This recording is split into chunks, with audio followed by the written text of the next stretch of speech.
এক ভদ্রমহিলার ইচ্ছা হলো রূপাকে কিভাবে বিশুদ্ধ বানানো হয় তা দেখার। তিনি এক স্বর্ণকারের কাছে গেলেন। তিনি দেখলেন স্বর্ণকার আগুনের ধারে বসে হাতে একটা রূপোর টুকরো ধরে আগুনে পোড়াচ্ছেন।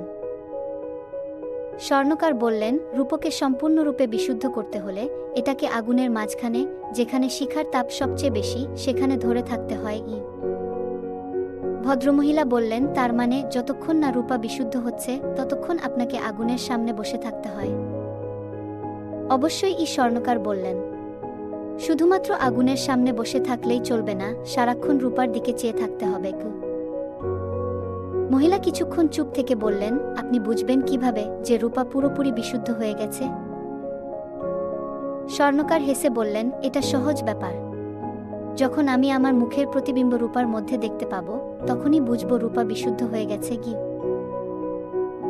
গল্পটির উপদেশ হলো, যখন আপনি দেখবেন খুব কষ্টে আছেন, মনে রাখবেন ঈশ্বর আপনার দিকে চেয়ে বসে আছেন। যখনই তিনি তার মুখ আপনার মধ্যে দেখতে পাবেন, জানবেন আপনার দুঃখের দিন শেষ হয়ে গেছে।